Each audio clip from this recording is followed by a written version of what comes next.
오늘 우리에게 주신 하나님의 말씀은 시편 47편 1절부터 9절 말씀입니다. 시편 47편 1절부터 9절 말씀을 함께 읽겠습니다. 제가 가지고 있는 구약 성경 836페이지입니다.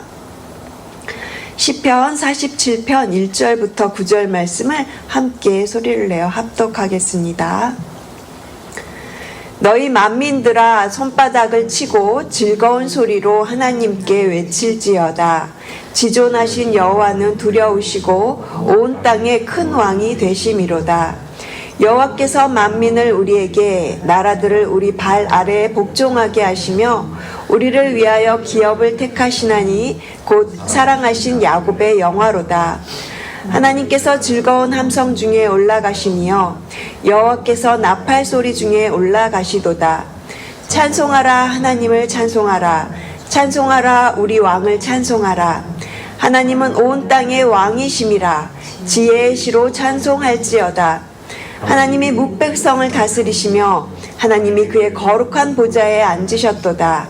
문 나라의 고관들이 모이며 아브라함의 하나님의 백성이 되도다.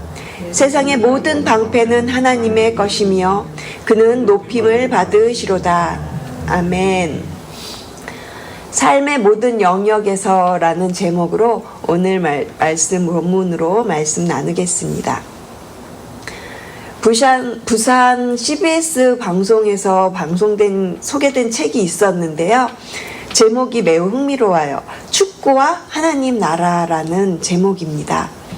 축구 좋아하시는 분들 많이 계시더라고요. 이 책에서 축구라는 경기를 통해서 창조, 타락, 구속이라는 하나님 나라의 통치를 묵상해주고 있는 책의 내용입니다. 축구는 즐거운 놀이로서 하나님이 주신 선물이고 이러한 놀이를 통해서 우리에게 하나님께서 주신 상상력과 창의력을 더욱 발휘할 수 있다고 그렇게 말을 하고 있는 책이에요. 축구는 그 하나님께서 주신 수많은 놀이 가운데 하나이고 그 놀이를 통해서도 하나님을 찬송할 수 있다, 그런 내용을 담고 있는 것을 보았습니다. 한 달 전쯤 축구가 있었잖아요. 얼마 전에 아시안컵 축구 경기에서 아쉽게 지긴 했지만요. 이런 경기들에서 사람들이 이렇게 막 열광하는 것을 보면 소리를 지르잖아요. 스포츠를 좋아하는 사람들은 자신이 좋아하는 스포츠팀의 승리에 대해서 굉장히 열광하는 모습을 보게 됩니다. 오늘 본문을 읽으면서 함성 지르는 승리의 경기, 이런 것들을 생각해 보았습니다. 오늘 시편 47편은 기쁨의 함성을 외쳐라, 즐거운 소리로 하나님께 외칠지어다, 이렇게 말하고 있어요. 여호와가 온 땅의 왕이심을 노래하는 전형적인 찬양시입니다. 핵심이 되는 구절은 5절 말씀이고 하나님은 우리 삶의 모든 영역에서 왕이 되십니다 라고 말을 하는 것이 오늘 시편 47편에서 말하고자 하는 가장 중요한 내용입니다. 큰 환호 소리가 울려 퍼지고요. 그리고 나팔 소리가 크게 울리는 가운데 하나님께서 보좌에 오르시는 장면을 한번 상상해 보십시오. 왕이신 하나님께서 우리의 모든 삶의 영역 가운데 주님이 되신다, 왕이 되신다. 그래서 하나님의 백성은 마땅히 하나님을 찬양해야 하는 것임을 오늘 시편은 말하고 있습니다. 시편 저자는 하나님이 왕 되신 것을 선포하시면서 온 땅에 하나님의 통치가 가득하기를 그렇게 노래합니다.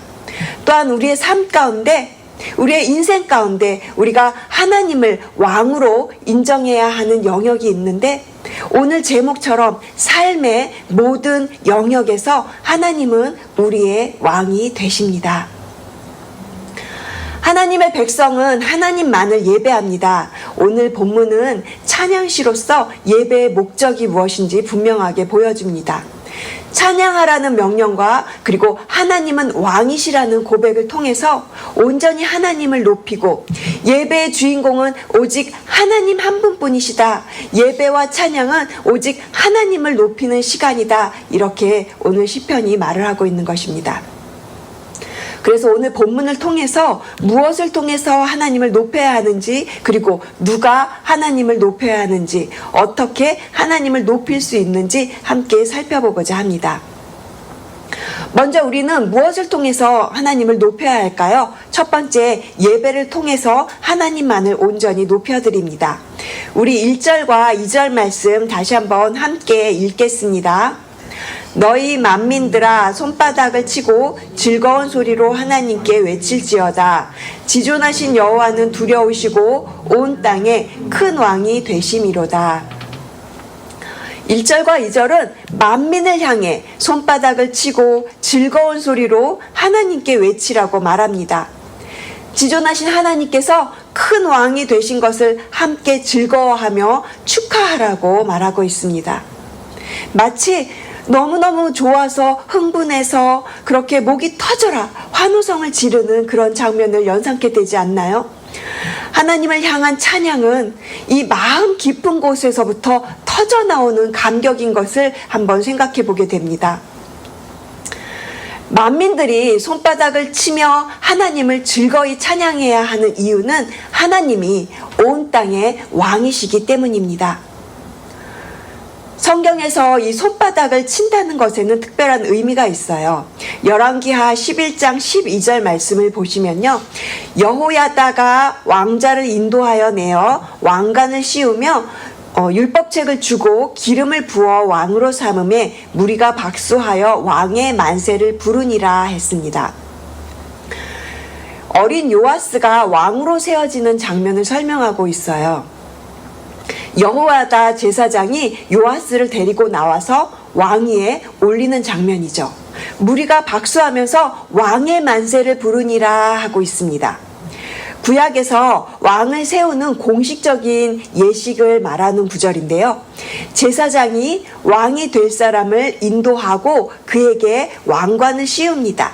그리고 율법책을 주고 기름을 부어서 이 사람이 왕이다라고 표시를 하죠. 그렇게 하나님이 선택하신 사람이라는 표시를 하게 되면 무리가 어떻게 합니까? 박수를 쳤다는 겁니다. 박수를 치면서 왕의 만세를 부르니라. 즉 이 당시에 박수를 친다는 의미는요, 왕의 주기식에서 하는 공식적인 행위였다는 겁니다. 그래서 성경에는 박수 치는 장면이 그리 많이 나오지는 않아요. 박수를 친다, 손뼉을 친다, 이것은 우리 하나님이 우리의 왕이 되신다라는 그런 뜻을 가지고 있는 것입니다. 따라서 시편 기자는 하나님이 우리의 왕이 되심을 환호하며 즐거워하라고 박수치며 손뼉치며 그렇게 왕이 되심을 인정하라고 선포하는 것입니다. 3절도 계속해서 보시면요. 3절 말씀입니다. 여호와께서 만민을 우리에게 나라들을 우리 발 아래에 복종하게 하시며, 이것은 여호와께서 이방 백성들, 즉 이방 민족들을 이스라엘의 발 아래 굴복시켰다는 것을 말합니다. 이스라엘의 가나안 땅 정복에 대한 말인 것이죠.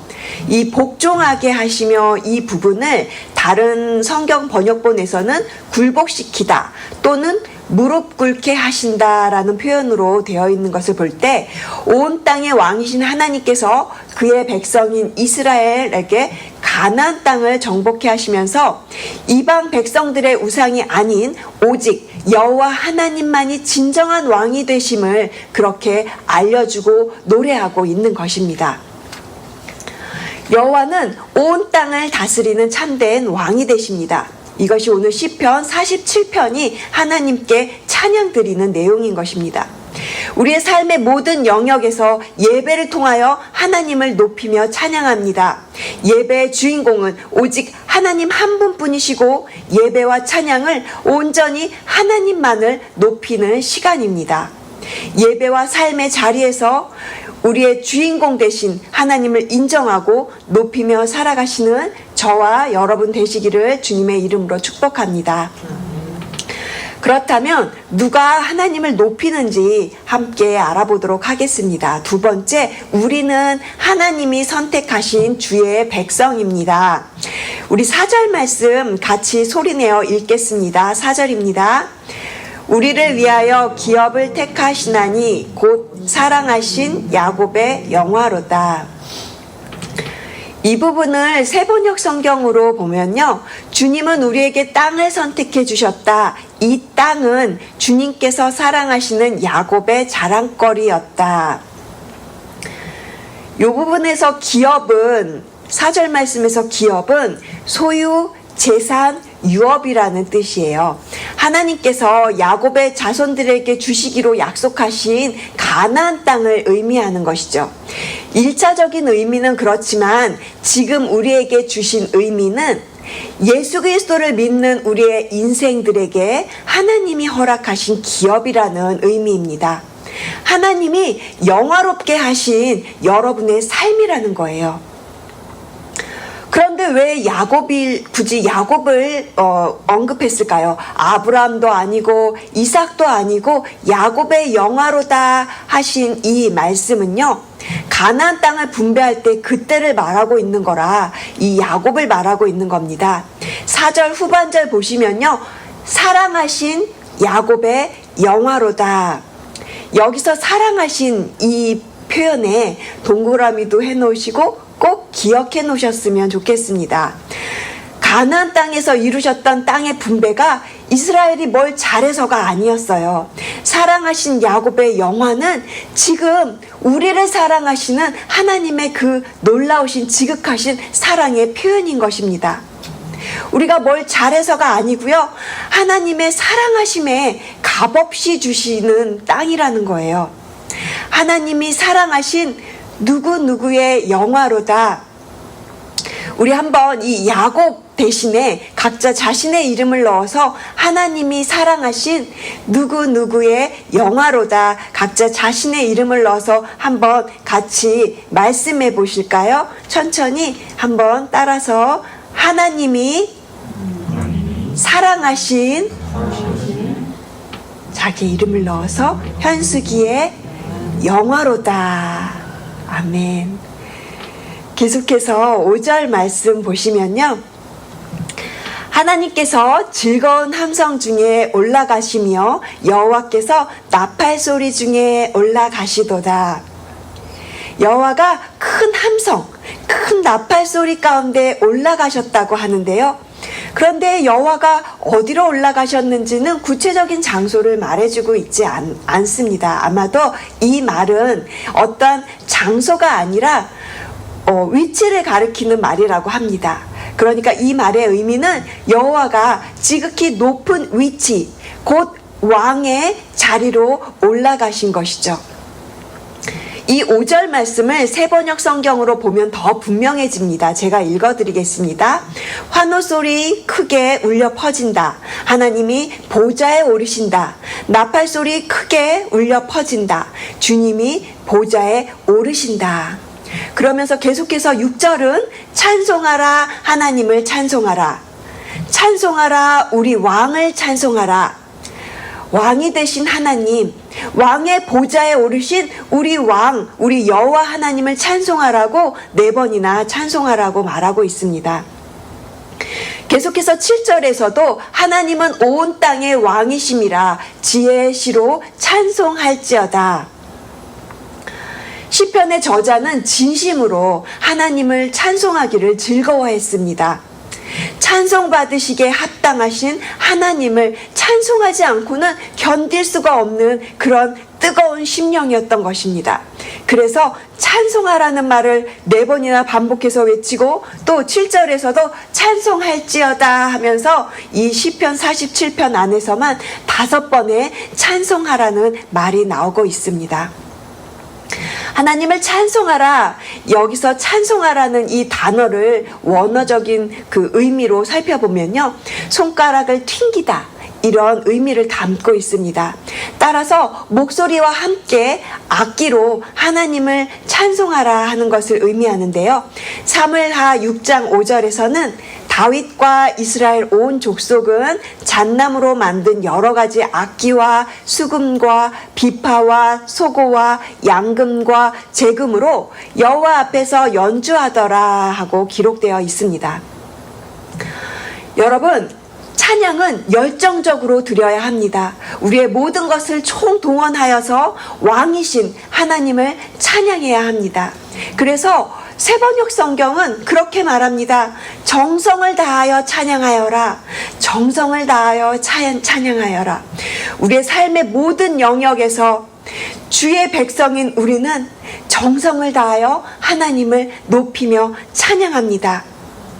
그렇게 삶의 모든 영역에서 정성을 다해 하나님을 높이며 찬양하는 삶을 살아가시는 저와 여러분 되시기를 주님의 이름으로 축복합니다. 마지막으로 어떻게 하나님을 높일 수 있는지요?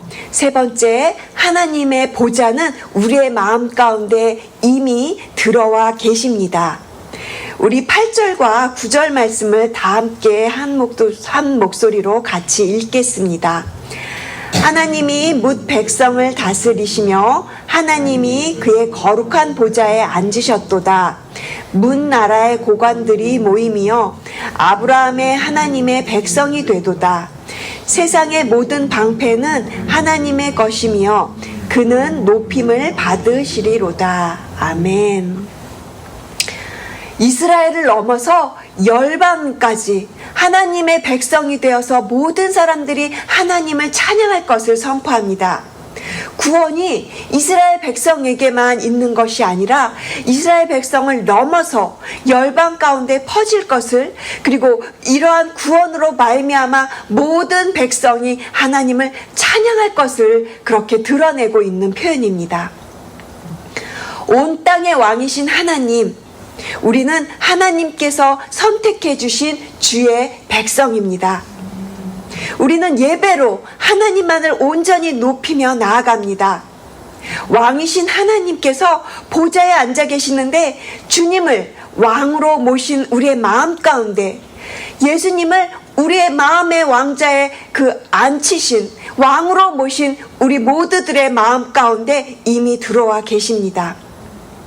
시편 47편은 온 땅의 왕이신 하나님을 찬양하면서 하나님께서 성전의 보좌에 앉아 계심을 선포합니다.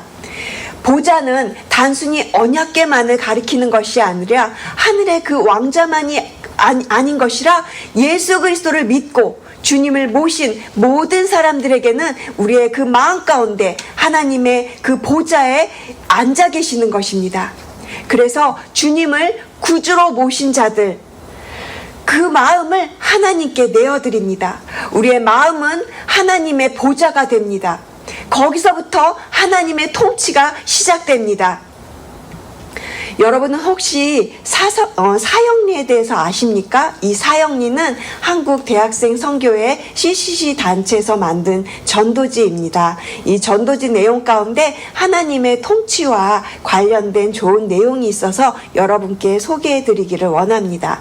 한번 두 개의 그림을 상상해 보시기 바랍니다. 두 개의 의자가 있습니다. 하나의 의자, 또 다른 하나의 의자가 있습니다. 이 의자는 인생을 설명하고 있는 의자입니다. 한 종류의 사람은 나의 그 인생의 주인에 내가 앉아 있습니다. 모든 일을 내가 주관하고 한치 앞도 알 수 없는 인생 속에서 자신이 세운 목표와 자신의 가치관을 추구하면서 살아갑니다.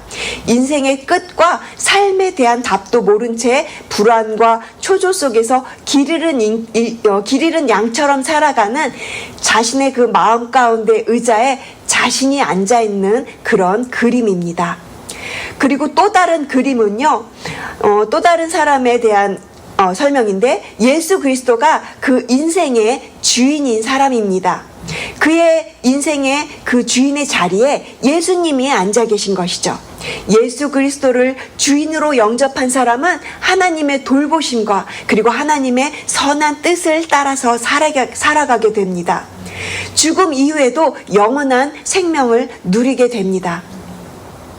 두 그림 중에 여러분의 마음 가운데, 여러분의 의자에는 누가 앉아 계십니까? 예수 그리스도를 구주로 영접하는 자들마다 그들 마음 가운데 예수 그리스도께서 영원한 왕이 되셔서 앉아 계십니다. 하나님의 통치가 이루어지는 삶을 살아가게 되는 저와 여러분 되실 줄로 믿습니다. 결론적으로 삶의 모든 영역에서 우리는 하나님의 통치를 받으며 살아갑니다. 우리가 살아가는 여러 가지 삶의 다양한 문제들 속에서 우리는 때로는 작은 승리를 경험할 때도 있고 큰 승리를 경험할 때도 있습니다. 물론 실패를 경험할 때도 있습니다. 어떠한 삶의 순간에서도 어떠한 삶의 영역에서도 여러분은 왕의 통치를 받고 계십니까? 하나님은 우리 삶의 모든 영역을 다스리는 영원한 왕이 되십니다. 일상의 일들과 또 우리가 관계 맺어가는 여러 다양한 인간 관계들 안에서도 하나님은 우리와 함께 하십니다. 그러므로 우리는 늘 깨어서 그렇게 하나님의 은혜를 감사하며 나아가는 것입니다. 하나님의 통치가 여러분의 삶의 구석구석에 온전히 미치도록 오직 예수로 나아가시며 순종의 삶을 살아가시는 저와 여러분 되시기를 주님의 이름으로 축복합니다. 기도하시겠습니다. 하나님 감사합니다. 온 땅의 왕이신 하나님을 찬송할 수 있다는 것은 우리에게 주신 가장 큰 특권이며 기쁨이라는 것을 깨닫게 되었습니다. 우리를 자녀로 하나님의 백성으로 삼아주셔서 감사드리며 살아있는 예배자로 온전히 하나님만을 높이며 나아가는 저희들이 되기를 소원합니다. 우리의 마음 가운데 왕으로 오셔서 우리를 다스려 주시옵소서. 하나님의 통치 가운데 순종으로 나아가는 오늘 하루가 되게 하여 주시옵소서. 감사드리며 이 모든 말씀 우리의 왕이 되신 예수 그리스도의 이름으로 기도합니다. 아멘.